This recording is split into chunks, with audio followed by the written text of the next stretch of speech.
भारत के एक छोटे से गांव शिवपुर में जन्मा आरव मिश्रा बचपन से ही असाधारण सोच और संवेदनशील हृदय वाला युवक था। उसके माता पिता किसान थे, लेकिन आरव की नजर हमेशा गांव की समस्याओं पर रहती।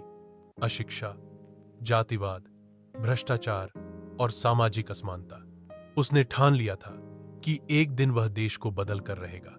आरव ने राजनीति विज्ञान में उच्च शिक्षा ली और युवावस्था में ही सामाजिक कार्यों से जुड़ गया।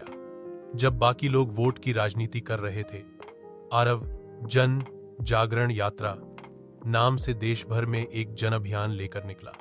इस अभियान का मकसद था शिक्षा, समानता और सत्कार्य की भावना को हर गांव, हर शहर तक पहुंचाना।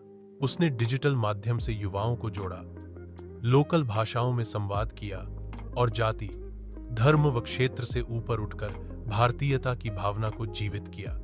वह कहता, देश बदलने के लिए संसद से ज्यादा जरूरत है समाज को बदलने की। धीरे धीरे आरव एक जननेता बन गया।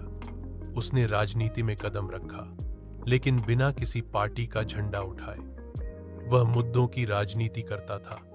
किसानों के लिए वैज्ञानिक खेती, महिलाओं के लिए सुरक्षा और अवसर, युवाओं के लिए स्किल ट्रेनिंग और शिक्षा, और भ्रष्टाचार के खिलाफ सख्त नीति। उसकी नीतियां सशक्त, पारदर्शी और दूरदर्शी थीं। आरव का सपना था भारत को फिर से विश्वगुरु बनाना, न केवल आर्थिक या तकनीकी दृष्टि से, बल्कि नैतिकता, ज्ञान और संस्कृति में भी। इसके लिए उसने शिक्षा प्रणाली में बड़े बदलाव किए। उसने गुरुकुल 2.0 नामक योजना चलाई, जिसमें आधुनिक तकनीक और भारतीय मूल्य एक साथ पढ़ाए जाते थे।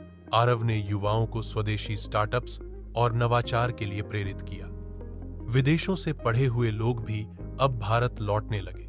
वैश्विक मंचों पर भारत की नीति और नैतिक दृष्टिकोण को सम्मान मिलने लगा। एक समय ऐसा आया जब संयुक्त राष्ट्र के मंच पर आरव ने कहा, भारत अब केवल एक देश नहीं, विचार बन चुका है सेवा, सहिष्णुता और सत्यान्वेषण का। दुनिया ने उसकी बात मानी, लेकिन आरव को कभी सत्ता का मोह नहीं रहा। उसने एक मजबूत लोकतांत्रिक प्रणाली खड़ी की, जिसमें स्थानीय लोगों की भागीदारी सर्वोपरि थी।